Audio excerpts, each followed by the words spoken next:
माँ के दो जाए हैं, एक माँ के दो जाए हैं जो मिला बांट के खाए हैं। एक विद्यालय में पढ़ते हम, एक छत के नीचे रहते हैं हम। हाँ खाई साथ पिटाई है तू मेरा। धमनियों में दौड़ता है रक्त बन के इनकलाब, धमनियों में दौड़ता है रक्त बन के इनकलाब। सत्ताओं से मांगती रैयत ये दे दो जवाब। नमस्कार, मैं भय पांडे और अभी मैं हूँ सौरभ सुमन शर्मा के साथ। तो ये इनका दूसरा वीडियो है और पिछले वीडियो में दर्शकों का काफ़ी प्यार मिला, इस कारण हम इनसे दूसरी बार मिल रहे हैं। चूँकि LLB कर रहे हैं, वकालत की कोर्स कर रहे हैं इलाहाबाद यूनिवर्सिटी से और साथ में कविता भी करते हैं। तो सौरभ जी, पहले तो हमारे चैनल में आपका बहुत बहुत स्वागत है। Thank you. अच्छा सौरभ जी, बताइए आप कविता लिखना जो प्रारंभ किए तो कैसी कैसी कविता लिखते हैं? पहले मैं शहीदों से बहुत ज़्यादा प्रेरित था, शहीदों पे बहुत ज़्यादा कविता लिखा। उसके बाद धीरे धीरे राजनीतिक व्यंग्यों पे अपना काम करना शुरू किया। राजनीतिक बातें हमें जो चुभती थी उसके विरोध में लिखना शुरू किया। जैसे मेरी कविताएं थी, रोटी के बाद पे आने दो, सरकार क्यों पूंजीवाद का कायल हो रहा। ऐसी तमाम कविताएं थी। जनता अच्छा, एक बार इसको सुनाइए तो, सरकार क्यों पूंजीवाद पे कायल हो रहा। धमनियों में दौड़ता है रक्त बन के इनकलाब, धमनियों में दौड़ता है रक्त बन के इनकलाब। सत्ताओं से मांगती रैयत ये दे दो जवाब। धमनियों में दौड़ता है रक्त बन के इनकलाब, सत्ताओं से मांगती रैयत दे दो जवाब। क्यों हमारे जमी का आज ये सौदा हो रहा, क्यों सत्ता का जमी से जुड़ा वास्ता अब खो रहा। जो समाजवादी स्वप्न था वो क्यों घायल हो रहा, सरकार भला क्यों पूंजीवाद का कायल हो रहा। बहुत बढ़िया। क्यों बसंती पग हमारा सियासत के रंग रंगा, क्यों खादियों पर भ्रष्टाचार का है एक कलंक लगा। नदियों में क्यों अब तलक नफरत की नाव चल रही, क्यों जातिवाद से समरसता की आशाएं जल रही। क्यों जातिवाद से समरसता की आशाएं जल रही। न्याय के नाम से भला जनता से क्यों छल हो रहा, सरकार भला क्यों पूंजीवाद का कायल हो रहा। बहुत बढ़िया सौरभ जी, आप जो कविता लिखते हैं तो कविताएं काफ़ी अच्छी होती हैं, लेकिन ये सोच कहाँ से आता है कि आप उसको कविताओं के रूप में विकसित कर देते हैं? ये सोच हमें इस समाज से ही मिलता है, समाज में नेताओं से मिलता हूँ और समाज की जो परिस्थितियाँ देखता हूँ उन्हीं से मैं प्रेरित होकर कविताएं लिखता हूँ। अच्छा, किस कवि को आप अपना आदर्श मानते हैं? देखिए, हम आपसे पहले ही बता चुके हैं कि रामधारी सिंह दिनकर को अपना हम आदर्श मानते हैं और साथ साथ हमने सुमित्रानंद पंत को भी पढ़ा, जो कि प्रकृति के विषय में से आज के समाज को जोड़ते हैं। फिर निराला, महाप्राण निराला, उनकी कविताएं मुझे बहुत प्रेरित करती है। जैसे उनकी कविता भिक्षुक हो गई, वह तोड़ती पत्थर हो गई। ऐसे तमाम कवि हैं जो हमें बहुत ज़्यादा प्रेरित करते हैं। आप इलाहाबाद में रहते हैं और इलाहाबाद में ही महाकवि सूर्यकांत त्रिपाठी निराला जी का वास हुआ करता था। तो निराला जी के बारे में काफ़ी चीज़ें हैं, तो आपको कुछ याद है जो निराला जी की बातें आपको ज़्यादा अच्छी लगती हैं? हाँ, निराला जी की वे लाइन हमें बहुत अच्छा पसंद आता है कि उसमें एक भिक्षुक का उन्होंने वर्णन किया है और बताया है किस प्रकार एक भिक्षुक खुद कटोरा लेके भीख मांगता है और रोटी जो होता है उसको अपने पास समेट के खाने चलता है और उससे कुत्ते झपटते हैं। उनका सीधा व्यंग है उन नेताओं पे, जो हम जैसे आम आदमी के हक से तो हमें जो हक मिलता है उससे वे चोरी करने चले जाते हैं। वैसे ही आजकल के नेता हैं। उनसे प्रेरित होकर भिक्षुक के अनुसार मैंने अपनी कविता लिखा। उसका एक लाइन लिखा कि आंचल को पसारे देखा। हमारे साथ भी ऐसा बीता, जिस प्रकार वो भिक्षुक को देखे थे इलाहाबाद में। हम भी इलाहाबाद से काशी आ रहे थे और बनारस में हमें एक भिक्षुक मिली, एक औरत मिली। उससे प्रेरित होकर मैंने कविता लिखा कि आंचल को पसारे देखा भरी हुई उदासी में, विश्वनाथ के दर पे नहीं बीच सड़क पर काशी में। वाह।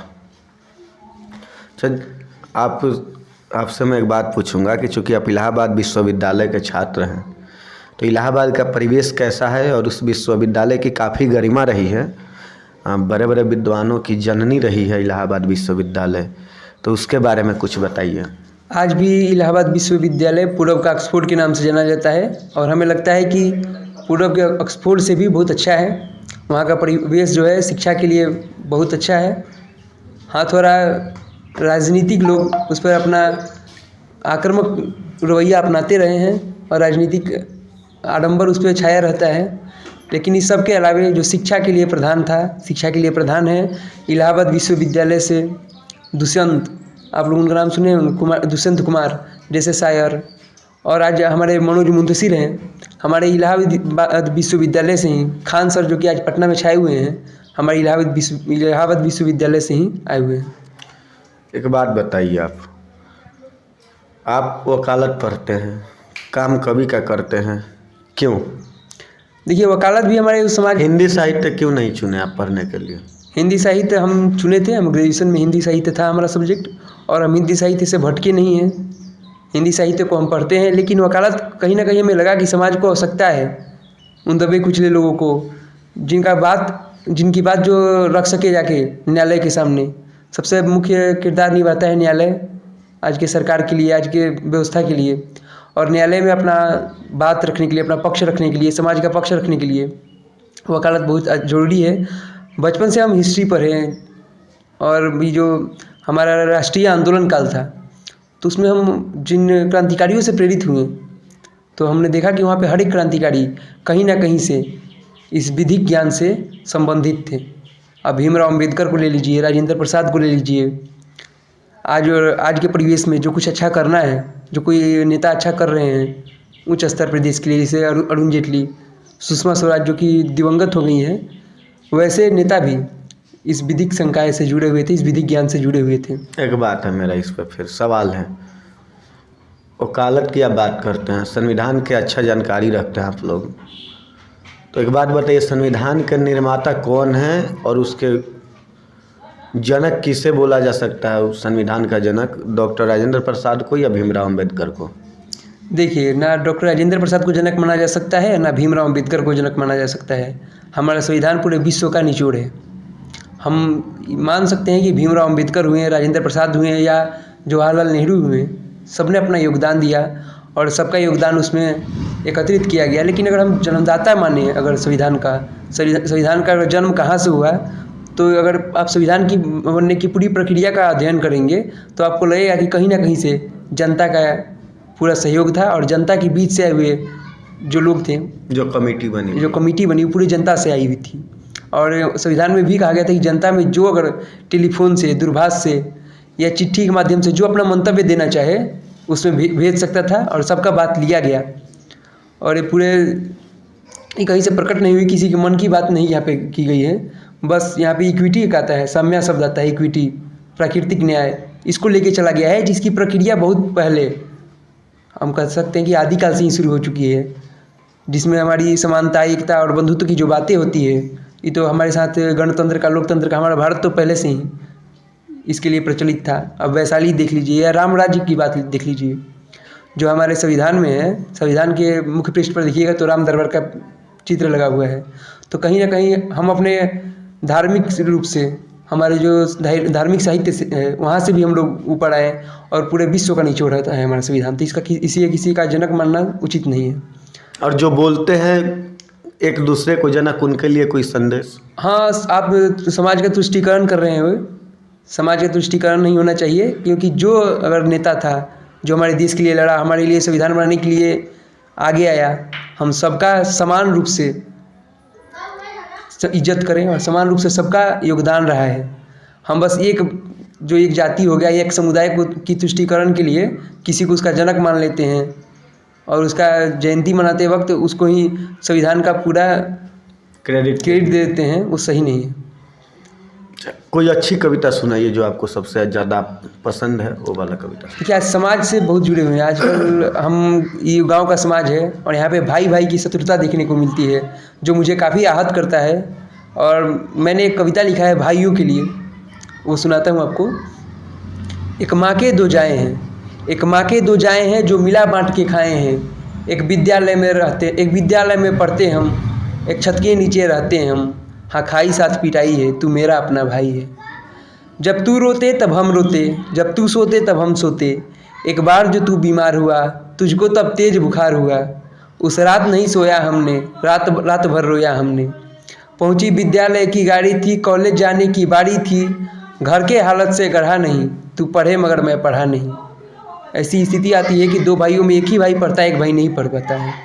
तो घर के हालत से गढ़ा नहीं, तू पढ़े मगर मैं पढ़ा नहीं, तू अफसर बनकर घर आए, घर में सब फूले नहीं समाए, हमने तब बांटे मिठाई है, तू मेरा अपना भाई है। जब हुई हमारी शादी थी, जब हुई हमारी शादी थी, शुरू हुई यही बर्बादी थी।